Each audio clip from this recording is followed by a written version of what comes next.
All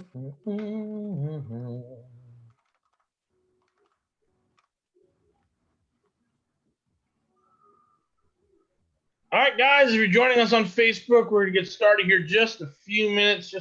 Hang tight. We'll be moving pretty quickly through this. Just want to share it to another group here. Some updates. Got some SBA government loans coming through. That was very exciting this morning to see that stuff happening.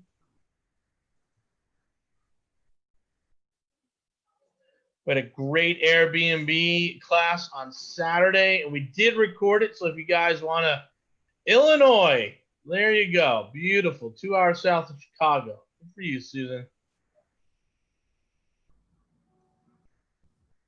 All right, let's go and pay a few bills here and get this thing started. All right. If you've been on here before, I'm going to say it again. I got to say it every single time when my lawyer beats me up. We might be talking about loans. We might be talking about syndications. We might be talking about our crowd fund. We might be talking about tenants in common. We might be talking about all these things. And I can tell you that they're for demonstration or example purposes. If you are not for solicitation, you know you'll be being solicited for one of our products when you talk to Brian. Brian is our investor liaison. So everything we do on these webinars just sort of, keep you guys updated, demonstration purposes. But to actually get into the nitty gritty, you'll be talking to Brian. Definitely check us out, 1070 The Answer, 9 to 11 p.m. We've got all the good new shows coming in. We will be recording tomorrow, and then big time recording session Wednesday morning.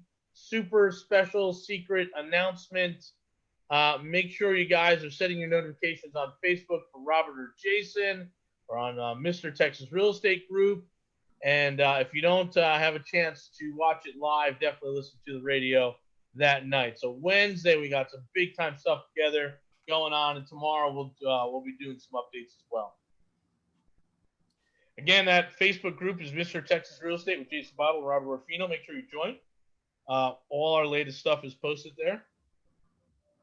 So about jet lending. Woo! Jet lending. Just threw them one right now. So stuff happens.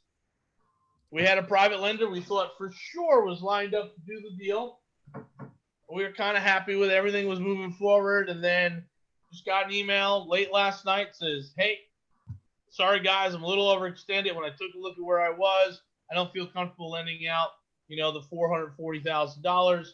But keep me in mind for the next one, which sucks, right? So, we called Jet Lending this morning. We've already sent over the scope. They've already got the appraisal scheduled, and the loan is beginning the process. So we are super, super happy that we're working with those guys. And, again, we just dropped a $440,000 loan in their laps, and they are responding fantastically. So give those guys a call, 281-872-7800. Guy's name is Rob Trigg. Boy, Patent Title is about to get a ton of refis from us. We're almost at the refi. Jason, I saw 2.92% for a 30-year refi this morning. Well, I'm going to talk a little about that, but if you're refi, you better do it right freaking now. Yeah, we are in that mode right now. The next 7 days, we'll be putting out a ton of stuff to get our refis done. And, of course, you want to use Patent Title on that. They're really solid that way. Make sure you give them an email at mrtxre@Patent Title. Quest, if you guys are haven't put together your 2019 or 2020 Roth IRA or set up your solo 401k, make sure you reach out to those guys. They're really, really important. I've now increased my stock. I'm a stock guru. 100% increase in less than 60 days, Jason. Capital, all through my Roth, by the way. Capital Concepts. Hey, if you didn't see the show with Blake, he was a really great guest, really smart guy, knows the market, been doing it forever. He has a whole bunch of loan products, so he can take you through the whole process versus just, mostly hard money for Jet. But give Blake and Sean a call. Reach out to them, mrtxre@foresmartmoney.com. Plans and permits for that's Hugo. Give Hugo a call, 281-372-1555. We got a friend of mine just bought a new $1 million home, and he wants to add a fitness center, and he wants to maybe move a wall or here or there. And he's like, who do I get to do all that? I'm like, you got to call Hugo. So, Hugo's the guy who's going to be able to help you with those plans, and he'll let you know if permits need to be pulled, so he can also help you expedite the permit. A really invaluable guy to work with. Well, we just picked our colors today. So pretty soon this picture will be updated. The new Texas Real Estate Center here that we're doing on Hollister right off of 290 between the Beltway and the Inner Loop. I can use the when I use the words. What we're trying to do there, guys, is really build a community. We're super excited. We've signed 2 more leases this week. Still looking for a title company to get in there, but we're pushing. Looks like maybe a new title company might be picking up an office there, so that'll be fun. But it's all things real estate. It's not just real estate investments. It is retail. It is commercial. So we have a wide variety of folks in there that'll be able to help you out and get your transactions and get your property, get your investments done. So we're building that community. Love to see a part of it. If you want some office space, we're about 50% full. We actually created some more singles, so I think we have 22 singles, a couple doubles, suites, anchor spots, all good. Up to 6,000 square feet to build the suit. 100-person learning center. We just went through that today. We have the cafe, which will be fun. A call center, so you guys can just dial for dollars. We have 42, maybe 45 workstations, 3 conference rooms, media broadcast studio. Really, really good. If you're interested in that, I'll give you the phone number in a minute. Target market coaching. We're about to start this, probably a week away. So we're going to use banner season. So if you've already joined up for banner season, you get the first month for free. We're doing a group coaching. We used to tell people, take your time. You've got time to do the real estate investing and learning. And that's not the case anymore. We're in a really hyper market is probably the best way to describe it, Jason. And it's happening almost everywhere. So in this hyper market, you've got to get up to speed really, really quickly. And so we started to do some coaching. We'll make ourselves available on that. And to get the first month for free, you just basically going to sign up for banner season, the gold membership, and pick the affiliate pricing, which is also free. And once we see you in there, we'll be sending out an email tomorrow, inviting everyone to the first target market coaching. And then if you're in there as an affiliate as well, if you want to go ahead and try and make some money, you can promote and bring some people in for the first month for free as well. So we'll explain that in the email. But the first month of target market coaching is going to cost you a whopping $49 if you sign up for banner season. And this is the stuff that we're doing. Right? So we're not teaching stuff that we don't do. We're teaching target marketing because we are now target marketing. More stuff coming soon. Most of the recordings, the last foundation class that we'll do live will be recorded at the end of the month. It's $97. Make sure you sign up for that. The 45 Club will be announcing on Wednesday. That's that big announcement Wednesday morning. We're going to eat a little crow. And again, if you are looking to invest in our crowdfunding or do some lending to us, we've got a number of loans we're trying to pick up. Reach out to Brian. If you are interested in our syndications, you have to have a relationship with us. So got to start the relationship by reaching out to Brian. That's how that works. And again, if you think real estate is expensive now, just wait. We have been seeing, again, what I'm calling is a hyper market in sort of both directions. So it's, if you haven't got your first rental property and you haven't done your first wholesale deal and you haven't done your first anything, then I highly advise you sign up for the target marketing, buy all the recordings of our coaching, and get going, because we have a really hyper market that I think is going to flatten out. Probably November, December, it'll be back to normal. So you really want to get in and take advantage of it if you know what you're doing and working with some people like Jason and I. So All right, Jason, I am going to go ahead and cede this over to you. Is a chat.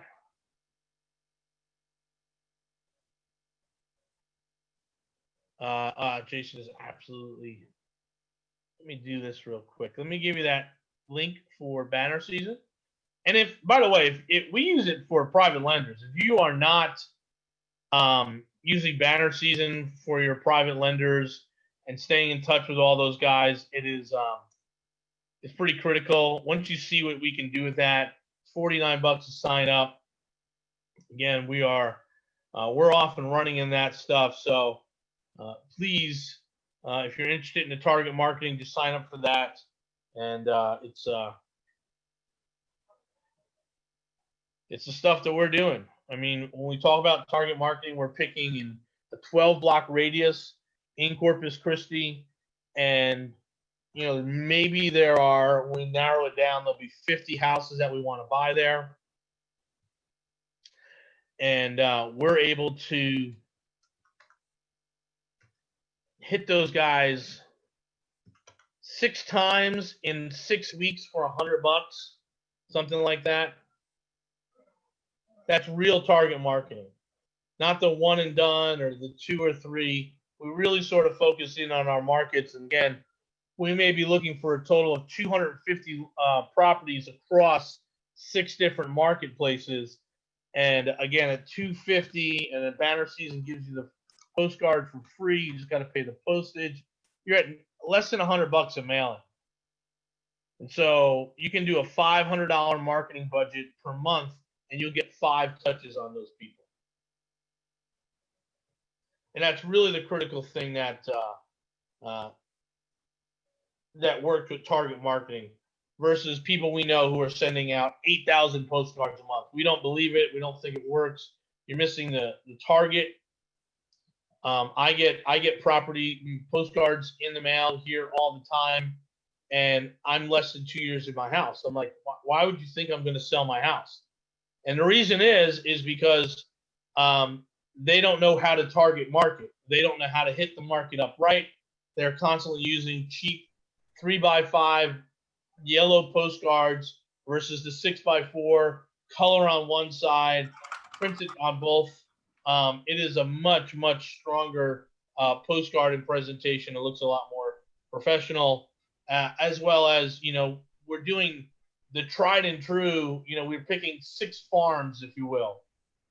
6 farms, 3 down in the Happy Hunting Grounds and 3 up here in Houston, where we can backfill the properties that we already have, which therefore make property management easier. We have already set the rents. We can get a little more control on that marketplace. That's what we're doing. So, Jason, I'm going to make you a host now. Okay. Or whatever. There you go. Okay. Just give me 1 second. All right. All right. Let's, I had to send one quick email there. Let me share with you guys some interesting data that is coming out here over all the stuff that I read. As you can imagine, the lion's share of the news that's out there is all, I mean, it seems like COVID has just disappeared. Like there's no more coronavirus, which we know that not to be the case. But it really just seems like that has just disappeared, and any economic news has disappeared, and it's all riots, riots, riots. So the world is kind of moving on, and there are a lot of things that are going on that I think you need to know about. This is one of them. We talked about this early last week, that mortgage apps are like through the roof. Purchase applications were up 18% compared to the same time last year. This is not from earlier this month. It's not from 2 months ago when COVID started. It's 18% year over year. In fact, here it is right here. So again, I do believe this to be true, that there are 2 Americas. There's those people who can afford a home, and there's those who can't. And those who can afford a home have not lost their jobs. It's quite literally the class that can afford single family real estate have been sitting at home thinking, maybe I need to get a bigger house, or because rates are down, now is a great time for me to buy. So it is up. Rates are still down. That is going to change, and it's changing rapidly. And let me explain here why that's the case. Mortgage forbearances have fallen for the first time. So everybody predicting the bloodbath in the single family real estate market have just gotten completely blown out of the water. I've said this before. The reality is you can get a forbearance on your property for at least 12 months. My guess, once we get closer to the election, they extend that another 180, if not another year. So the likelihood that there's going to be all these foreclosures in the next 2 years is extremely small. Is it probable? Sure. But it's probably not very likely. I'm not seeing it. If somebody's got some other data they want to share with me, I'm more than willing to look at it, just like any other time somebody shares something with me, but I just don't see it. Here's what's the other fascinating. This is the first article I've seen that's actually put this together. About 7.1% of mortgages backed by Fannie and Freddie are now in forbearance, the report said. That's 2 million mortgages with an unpaid principal balance of $420 billion. That's not a lot. I mean, compared to what's happened over the last 3 months, I was kind of joking with some friends of mine the other night, and I said, I can't tell if we've printed 7 trillion or 10 trillion, or is it 12 trillion? It just, the number is so ridiculously large at this point that $420 billion is nothing. Like, we could literally print that $420 billion and just make it go away. Like, it's not that big a deal. So we're beginning to see this market improve rapidly, which I think is actually putting some pressure on rates. So it's official. We are in a recession, and the recession started in February, which is very interesting because if you remember, we didn't start the COVID and the lockdowns until March. My guess is this has to do with the declining imports, exports coming in and out of China late January, and then it showed up in the United States in February. So for all of you guys worried about the next recession, we already had it. And my guess is over the next couple of months, it'll be over. Like, it'll be just like a run-of-the-mill recession. It's going to be a deep, fast V-shaped recovery. It's over. Like, everybody worried about the next crash, you just missed it. Like, especially if you look at the stock market, which makes no sense to me at all. But at the end of the day, we're out. It's over. Heck, this is the NASDAQ today. So it's pretty much, we're pretty much done. We just need to open up the United States, get everybody back to work, and I don't think that's going to be that big a deal. Too busy posting social commentary on Facebook, and you missed the recession. Yeah, exactly. Everybody was too busy worried about trying to virtue signal to each other that they missed the crash. Who can be the most ridiculous in virtue signaling? And we zipped right past like the important shit, like what's really going on in the economy, how this impacts your family. Like, I personally believe this is really what's driving a lot of these riots. There's a group of folks and some of these folks are young people who are not going to get the same sorts of jobs that their parents got, are not going to have the same economic opportunity that maybe their parents had. Like, there's a lot more. Let me put it this way: there's a lot more going on in these riots than it is race related activities, especially when you look at the things that are going on in Europe and Latin America. So I think that has a lot more to do with inflation and the Fed than anything else. Here's the reality. See what just happened here, Brian? JC, you just missed another recession right there. Yeah, that's right. We just missed it. Just missed another recession. So, whoop, gone. There is a bloodbath brewing in the commercial real estate market. This was completely predicted. I mean, we had looked at, 12 to 15 million square feet of office space in the energy corridor that's been vacant for like 3 years. So this is no shock to anyone. It really isn't. But I find this to be really fascinating. Let's talk about the scope of the damage. This is going to change the urban real estate landscape. And let me explain to you people in Texas what that actually means. When I mean urban, I'm talking about downtown Chicago, New York, Boston, LA, like areas with real downtowns that are real dense, like people living like bees on top of each other. That's what I'm talking about, urban downtown areas. I'm not talking about how you can buy a townhome here in Houston. Literally, it's in the shadow of the medical center or downtown. That's not really that dense. I'm talking about really dense urban areas. I think we are going to see some challenges in those markets. Now, don't get me wrong. Do Dallas and Houston and those markets have those really dense urban areas?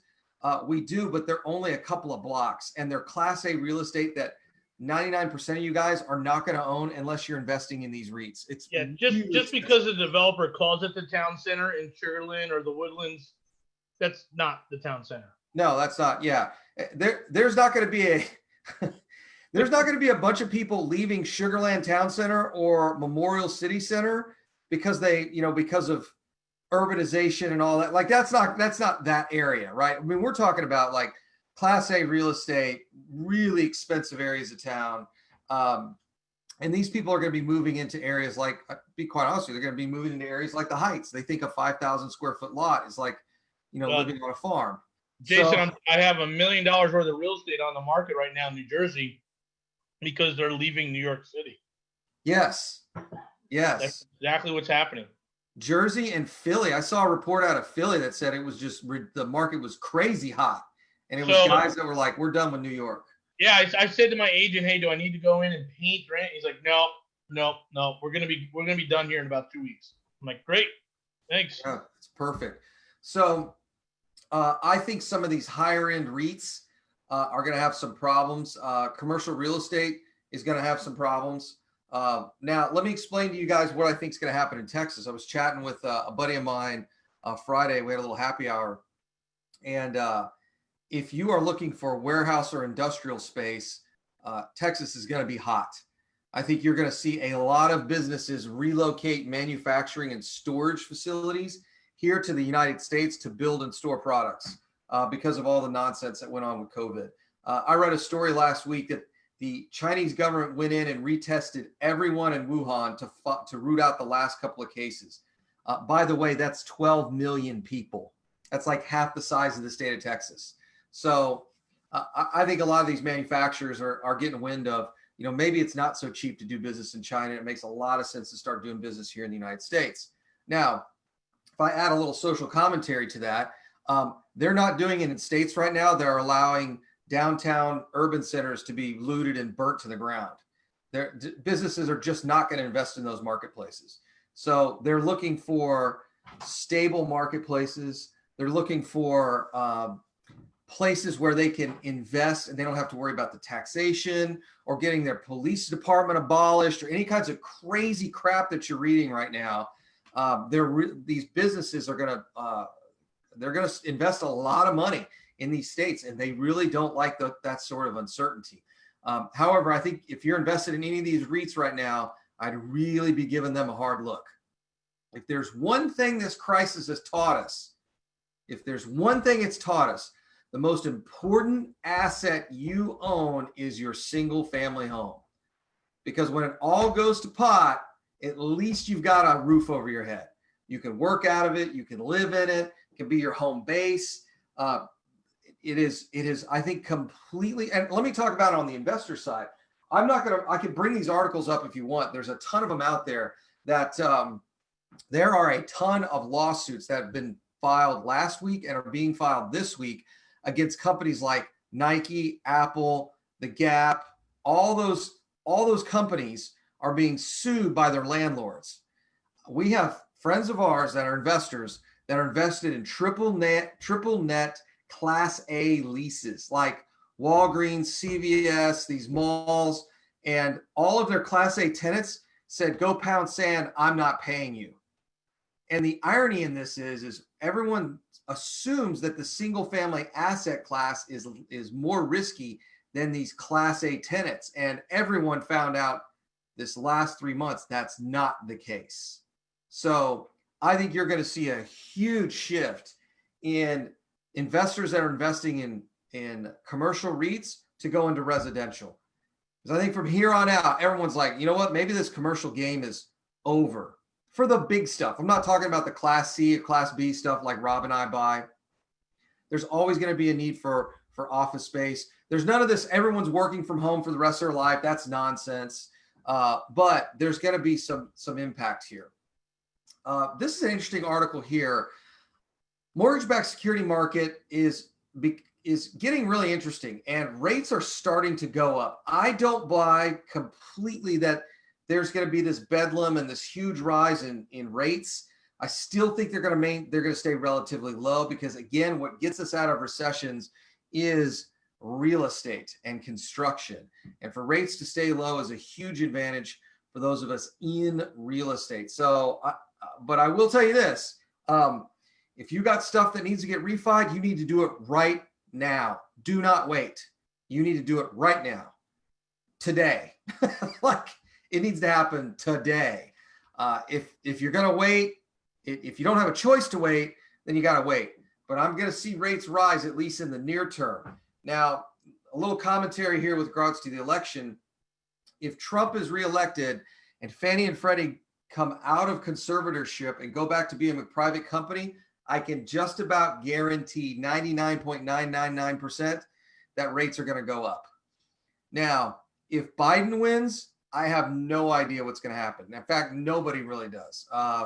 If the Senate changes over, I don't think the GSEs will end up as private companies. I think they'll stay as government owned. That could put downward pressure on rates. Who knows? But I do know. I'm going to take that as your endorsement of Uncle Joe. I think Jason just endorsed Biden. Yeah, well, let me put it this way. You know what, Rob? We're going to make money no matter who's president. So you guys pick who wants to run. You guys pick who wants to rule. But at the end of the day, we're still going to make a crap ton of money. So I'm not so worried about the president as I am worried about Congress. That's the one that's I think, the scary thing. So yeah. We'll see how this whole thing plays out. But at the end of the day, I mean, you can get all worked up about it. You can put all the signs in your yard, stickers on your car, and tell all your friends who to vote for. At the end of the day, you gotta do what you need to do to be able to be as successful as you really want to be. And quite honestly, the state and your local government are far more important than what happens at the national level. Like this crazy nonsense about abolishing the police force and all that wild stuff. And it looks like they have a quorum and they might actually do it. That is some really scary stuff, especially if you are a person that owns a business in that market that you just can't up and leave. I'll tell you what, if I was a real estate investor right now, I'd be selling everything. I'd move out of that state. I mean, that's just crazy talks. Absolutely. What are you talking about? I didn't see that. What's that? It's in Baltimore. Is it Baltimore, Cincinnati? Where they're abolishing the police department. And I was reading about the, let me see if I can pull it up. If you guys know the story. Who is it? Yeah, it's Minneapolis. I'm like, they're talking about defunding the police department, and city council is going to take a vote on it, I think this week, if I'm not mistaken. But they've already said 9 out of 12 council members said they'd do it. I mean, it's absolutely ludicrous. I mean, we're allowing morons to run public policy at this point. Oh, it's time for RoboCop. Oh, yeah, that's right. Time for RoboCop. That's what's happening.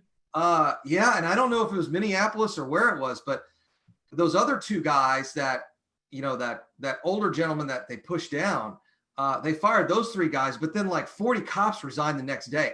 That's Buffalo. That's Buffalo. It's getting ridiculous at this point. So it's like, I was kind of joking about a couple of weeks ago when all this started. I said, well, it's really easy to get rid of police brutality. Just get rid of all the police. But I didn't think anybody would actually take that seriously, but I guess somebody did. So if you want to see businesses, like big businesses, important businesses pull out of your city, start doing this nonsense. Oh, we're going to defund the police department. Boom. Corporate headquarters start having the conversation right now. Where are we moving? Because our employees are not safe. Our assets are not safe. We cannot stay in this city. I think there's a lot of conversations about that right now. And it's not just Minneapolis. It's Southern California. It's Chicago. I mean, they start looking around going, okay, guys, there's no problem with, feel free to protest. But when your downtown's on fire and people are getting, drugged through the streets and killed, it's like, this is not some third world country. There's way too much involved. And so this nonsense right here, I think you're going to see more and more companies. It's going to be real quiet. There's not going to be a big Twitter thing. It's going to be all of a sudden over the next 12 to 24 months, you're going to see, hey, so-and-so company. Actually, let's see who's headquarters. Target in Minneapolis.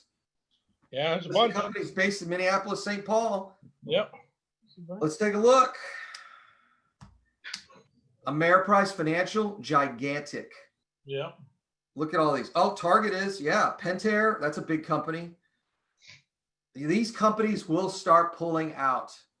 They will absolutely start pulling out. It's Ecolab is gigantic.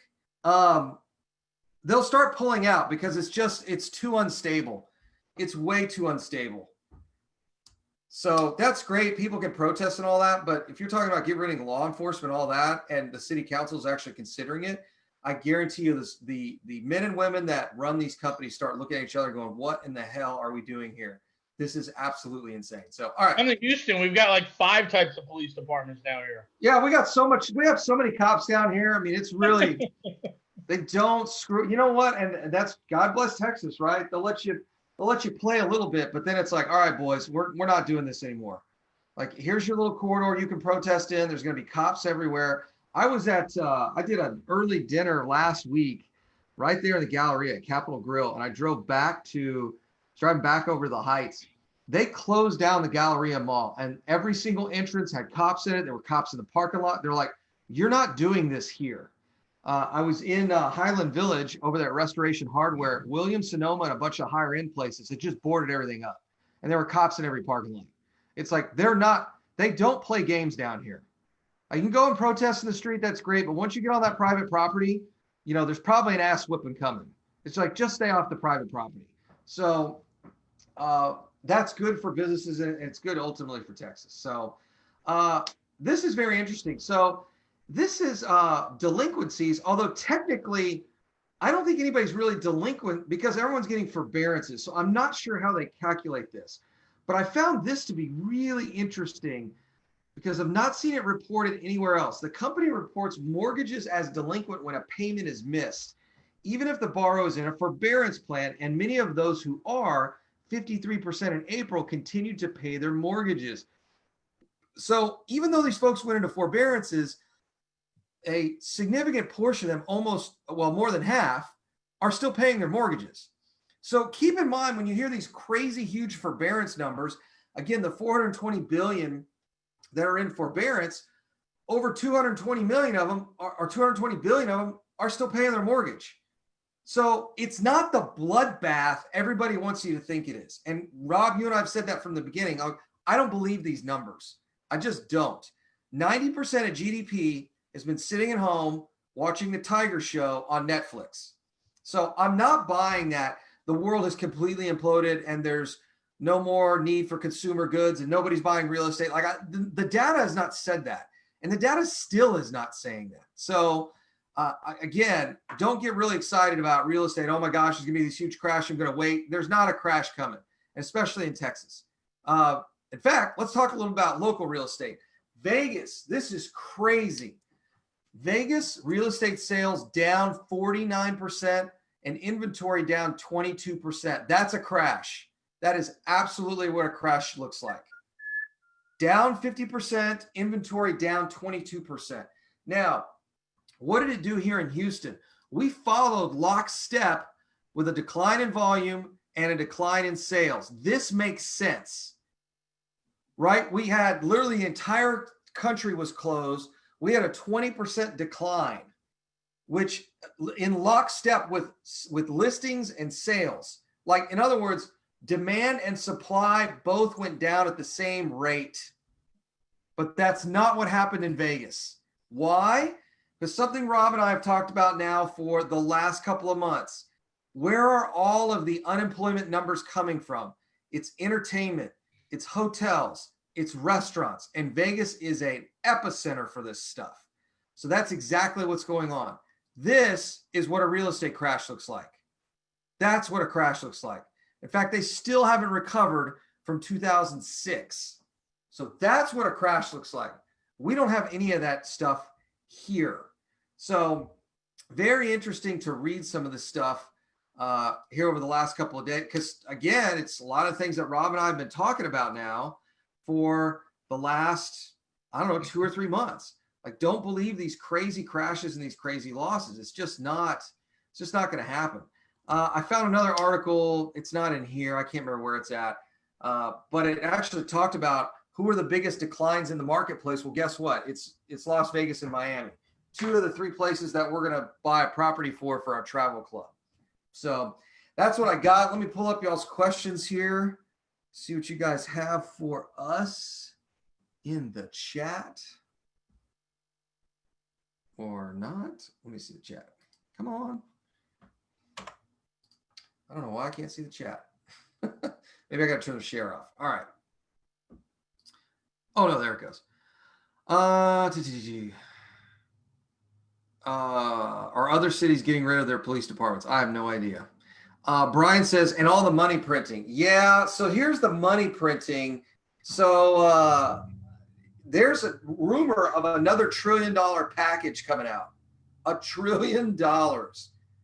Another one. So, yeah, I have no idea. It's just starting to get out of control. Minneapolis Council passed eliminating the police. Oh, they did pass it, Bob. Okay. And New York City is diverting budget away from the police. Yeah, all this stuff sounds like a really great idea, doesn't it?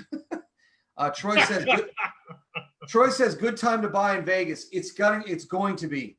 Give it another month. We're watching prices. We're going to end up with a really sweet pad there and in Miami. So there is going to be an opportunity to buy in Vegas and Miami. It is going to be a bloodbath. Will credit requirements start to ease if we don't see the defaults on mortgages that were expected? Maybe, maybe not. It depends on what rates are going to be. So it's going to be really, I'll give you a great example of some really weird credit requirements. If you are self-employed, they want 1 year of edited financials. Now, audited financials and audited year-to-date financials in order to get a Fannie Mae loan. And I can tell you right now, that's not going to happen. That's going to bump out 95% of small business owners. So the credit requirements, from what I understand, with exception to small business owners, haven't changed that much as long as you're above a 640. I can check with my mortgage friends, but everybody was telling me for the last couple of weeks, 700 and above was just fine. Like, it was like business as normal pre-COVID. And they said it bumped down to 640. So if you're below a 640, there's going to be some really weird overlays. Above 640, it's almost like back to pre-COVID. So I'm not sure if the credit requirements are all that bad now. Do you think there are going to be a lot of short sales in Houston? No. I keep getting emails for training on how to get ready for foreclosures and short sales. Who said I knew you would. I knew you would. I don't see it. I still don't see all the Harvey foreclosures and short sales. I'm just not seeing it. Banks are not willing to take the haircut like that. I just don't. I don't see it. You know, my entire career, the only short sales that we ever got approved and ended up buying that made, sense as a really good deal were houses that were just physically destroyed. I mean, just physically obliterated. I think a lot of these foreclosures and potential short sales are just going to get sold as bad notes, bad debt, non-performing notes to banks and hedge funds, and in particular, hedge funds that specialize in single family that do rental properties. Jason, I don't think, going back to the last question, I don't think the credit eases as fast as the market shifts. Oh, no. Yeah, absolutely not. I think there's there's a little hangover there for 3 to 6 months. So I think what you got now is what we're going to have through the election season. Yeah, I think that's true. I think there could be a couple little changes. Yeah, rates can go up and down. I'm not saying that won't happen, but I'm talking about, the reserves and all that other stuff. I think that usually just kind of lingers for a little bit. It really depends on what they're buying in the secondary market. That is true. That's really what drives it. So I just don't see, unless there's just so much liquidity in the system, they got to put the money to work. That's the only, there's so much cash that needs to be invested. That's where I could see a change, but otherwise I don't see it. Just from looking at houses online, they seem to be moving fast. Yes. I looked at a junk house last week and someone called on it yesterday. It was already sold. Yep. Yeah, it's not going to stop. Let's pull up par. The markets you guys are playing in are the same markets Rob and I are playing in. Let's look at all the houses that went under contract in the last 24 hours under, let's see here, search single family property. Let me just look at just single family. Let's look at below $250,000, the entire marketplace. Oh, I got to draw my map.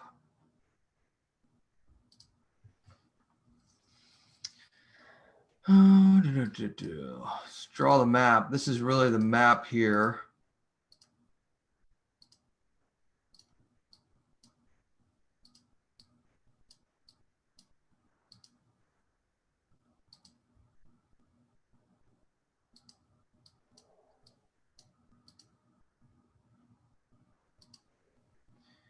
Include the shape. All right, let's see how many houses below 250 grand that are active. 4,743. Now, just for grins, let's see how many went pending in the last 24 hours. 312. So a little less than 10% of the marketplace went pending in 24 hours. Let's look at, let's say 15 days on market. 2,474. Let me explain to you guys what this means. In fact, let me do it even more simply. Let's look at 30 days. Wait for that number to change. My guess is it's going to be up above 3,000. Let me see if I can get it to update here with the results. Yeah, 3,307. So we have a less than 5,000, about 4,500 that are on the market available for sale. And every 30 days, we sell 3,300. That means we have like 8 weeks of inventory below $250,000. If you're trying to buy an Airbnb or a house to rent, you have a little over 30 days of inventory on the market. That's not hot. That's ultra white hot soup. Like the market doesn't get hotter than that. It just doesn't. We need a crash 10 times worse than 2008 to get to a buyer's market, not even a price reduction. We need a 10x, a Grant Cardone 10x style crash like 2007 to get even to a buyer's market.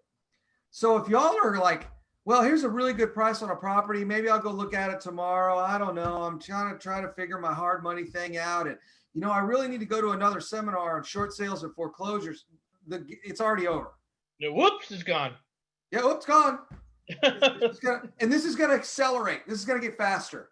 How do I know it's going to accelerate? Let's take a look at the HAR report. Let me show you. Let me show you where that number is. Let's go down here. It's this number right here. Broken out by housing segment. April sales performed as follow. Below 100 grand, decreased by 34%. 150 to 100, or 100 to 150, 35, and 150 to 250, 19. Why did they decrease by so much? Because the house last year that was worth 175 is now selling for 250. The house last year that was selling for 110 is now selling for 160. Hey, Jason, go look at Bell Street. I was going to do that flip, but I'm thinking it's cleaned up. We did the foundation. We did the roof. We did the demo. I'm thinking about just putting it out on the market at 180. I think you do. It's 5203 or 50? 5210. 52. And we have the plans to add on, 400 square feet, make that thing worth low threes, 320, 330. Let's take a look. Okay. Look at all your availables. Dude, let's look at this. I bet this is distress at 180. I'm not going to say who that was arguing with me about the comps in this neighborhood, but I'm like, Yeah, look at that. This thing needs a full rehab. Yep. Needs just as much rehab as ours. And yeah. It's on the market at 179. Well, I already did the roof and the fucking foundation. 179, 28 days. Motivated seller. Actually, what I call them, turn it into a rental. Let's see here. What's sold? 143. That's on Leland. 180. Let's take a look at this one. 8 days, 4 days, 6 days, 10 days. These are all rehab, but I would imagine. Let's see. Yeah, there's nothing there. 5250 lot. That's probably why, a little bit bigger lot. Yep. I'd list it for 180 and see what happens. Yep. Let's take a look at the map. 239, 143, 185. Oh, that one looks rehabbed. Yeah, I would I'd go ahead and list it. I think we get it sold. Oh, look at all these pendings. Yeah, there's some good comps right there. Yeah, then you ask yourself, okay, what's it actually worth? Let's shrink that up a little bit. You're going to want to add square footage to it, but you're going to be in the probably in the threes. That thing, look at this one, 1,400 square feet for 336. It's 247 a foot. Yeah, right around the block. Yeah, and that's not. That's a flip right there. Yeah. And that's not a super sexy rehab. No, but that's a flip, right? Yeah. They put money in the kitchen. Yeah, there you go. What's the comp? 330? 336. It's 247 a square foot. Yeah, we were at we were about 240 a square foot on that 1,200. Yep, 247.61 a square foot. 247. And that sold in March. In the middle of the COVIDs. Contracted March 1st. There's a comp. Closed March 31st. All right, anyone wants to buy it, let us know. Want to do an add-on? Yeah, got to do an add-on. Got to add, I don't know. Got to add on. You got to clean it up. But I've already taken care of the roof, and I've already taken care of the foundation. So we're already started there. So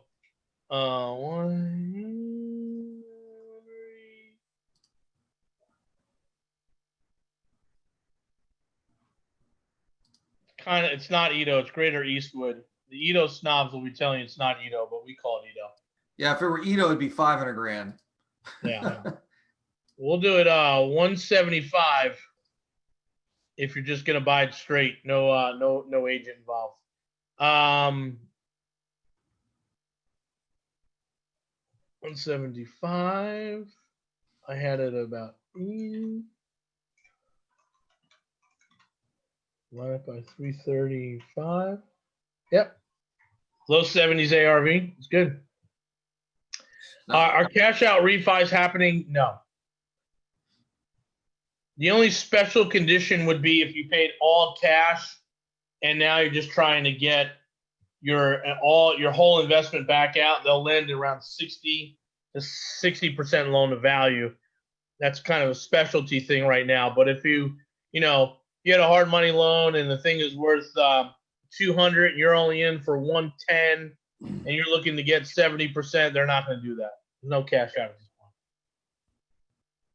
That I don't think is going to change anytime soon. I think that's going to be kind of here to stay, right? Yeah, that's going to stay for a while. And we're not big fans of the cash out. We're just not. We don't like them. I think you guys ought to keep that. Unless you really, really, really need seed capital, then you can do a cash out. But man, especially cash out on your personal residence. Unless you need the seed capital to get started in real estate, I wouldn't recommend it. Just keep that equity in there. Keeps you safe. Equity keeps you safe, reduces your risk. What is 196 divided by 250?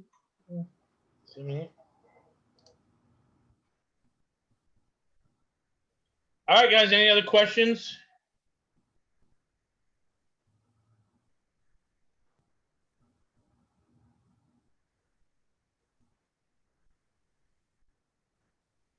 Yeah, these will sell fast.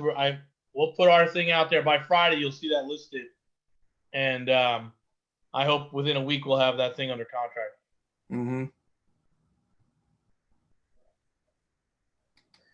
Yeah.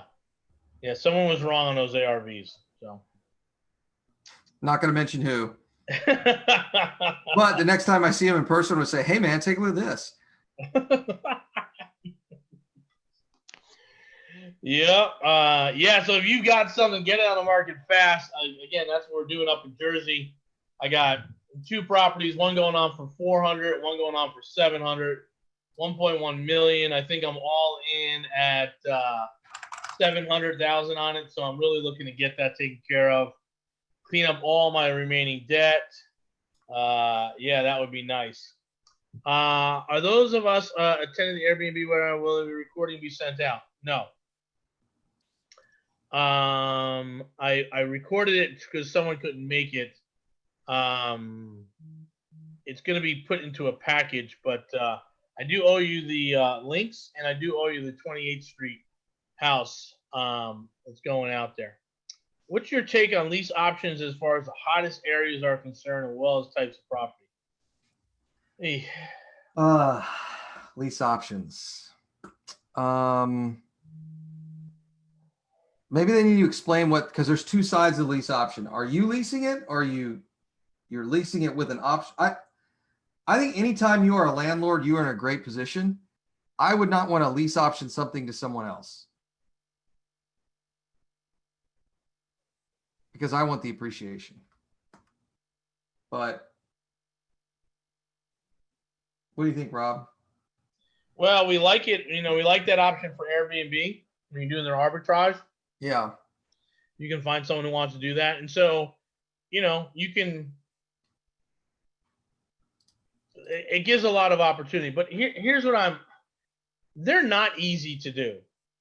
They're really complicated, and you've got to be a really good salesperson and talking to someone who's somewhat sophisticated, because what will typically happen in your democratic controlled judges, right? Let's just make this really clear. If it smells like you're a landlord who's trying to shirk your responsibilities, and it doesn't pass the sniff test, you're going to lose, right? They're going to say, wait, you bought this guy is leasing the house from you, and you're not doing any repairs, and you're going to use this as a deposit, and you're going to be at what, 7 or 8%? Yeah, I'm going to side with the tenant here that you're a predatory lender, right? So up in the Northeast, we just don't do them. And if you do them, like, the deposit's got to be like, you got to be in line with an FHA loan when you do that stuff. And then if that's the case, what the hell are you doing it for, right? So again, maybe rural areas and some more red-controlled areas with some Republican judges, it's going to be sort of buyer beware, and the landlord's going to have the owner will have a lot of pull in the court. But I can tell you, when you start getting into those blue areas of the world that are more concerned about the tenants than they are the landlords, I would never even think about doing a lease option, right? Yeah. I mean, it's kind of really what it comes down to is in New Jersey, they get busted up all the time. New Jersey, New York, Pennsylvania, Maryland, Mass, all the Northeast, they get busted up all the time. And I would suspect that places like Austin and San Antonio and Houston, inside that city limits, you're running the risk. You're running a little risk there. I don't see why do it. I've never had a good argument. Here's the only argument I've ever had to do lease options. Well, there's not enough good deals out there, so now we're going to do lease options. I'm like, well, just suck less as an investor. And there's plenty of deals out there. I've just never seen a compelling argument for lease options. I still, to this day, I haven't seen it. Well, listen, it's a pretty coat of paint on slumlords, right? That's exactly what it is. Because if you're going to do that $60,000 house in San Antonio, well, I mean, who are we really dealing with here? Yeah. Right. And so that bothers me. And I'm not afraid to call that fucking shit out. You know, $60,000 and you get a Mexican family in there and you do the transaction all cash, and you know he's never going to qualify for the refi at the end of the 3 to 5 years, right? That's just never going to happen. Mm-hmm. And you give him a piece of crap, and your strategy is to find contractors so they can work on the house. That just all reeks. That smells like a bunch of dog shit to me. So I'm not interested. You can pretty that up and talk about your Winnebago going across Europe and all that bullshit, but at the end of the day, you're a fucking predatory lender. So, yeah, if you get a lease option as an investor and to investor, fine. You're going to take care of some Mexican family that only works in the cash world, and you know they have never, ever, ever going to qualify for that mortgage, and at the end of that 3-year lease, and you listen to that fucking guru who said the goose that lays a golden egg. These guys are all slumlords. That's what it comes down to, right? You're not doing anyone a favor. You're really not. Sorry, man. I get fires me up, man. Well, again, if you're doing a lease option on a Malibu house, then you're doing investor to investor. 100%. Absolutely do it. Everyone understands. Yeah, if you're doing $300,000, $400,000, $600,000+ houses, and it's all educated, business people. A lot of small business owners do owner finance back and forth on single family. Like people who really understand it. I think it makes sense. But 9 times out of 10, what ends up happening is it's some poor family that you and I both know will never qualify for a loan, and they're just like you said, they really are just taking advantage of it. I've seen it too many times now, and they're selling it to them way above appraisal and all that nonsense. Oh, that's the nonsense. Yeah, the house is worth 60, but I'm going to sell it to you for 85, right? Well, it's all that crazy stuff. It's just, it's clearly not ethical and borderline illegal in some places. Anyway, not that I love all my tenants, but man, come on.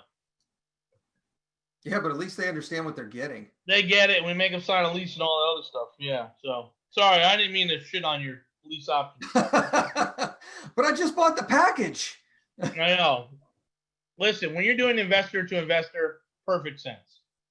If it's you looking for a family that's gonna lives in that economy, that cash economy, right? That makes I get a little. You have to have good faith that they're going to be able to refi, right? Yep. And most of those people aren't. They're never going to be able to refi. It just is what it is. And when you do that whole thing, I'm going to sell the house at $100,000, even though it appraises for $80,000. I mean, that's just. I mean, what are we doing? Well, you and I both know a guy. He's posted on Facebook a couple of times. He's got of course 5 or 10 million of these things, these notes that he created with owner financing, and can't sell them because he sold them for way more than they're worth. I mean, it's like nobody wants the paper. Oh, yeah, that's the other nonsense they teach you, right? You can then sell the note. No, you can't. No, you can't. Because any sophisticated investor knows exactly what the hell you're doing. And it's like, I do not want that fucking liability. No, thank you. Again, if you're working investor to investor, 100% understand how it works, get a lawyer involved to write up the contract, you're all good. But again, if it's just this world where you're taking advantage of people and they sell it like you're doing people a favor because you're going to give them an 8% mortgage when most mortgages right now are in the mid 3s, come on, guys. What are you really doing?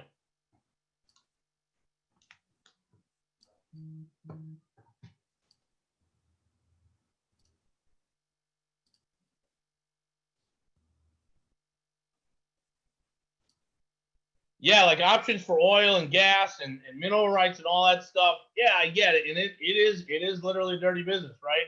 But again, if the people that are going to buy those options, don't have a fundamental grasp on the document they're signing, I find that I'm hard pressed to do that.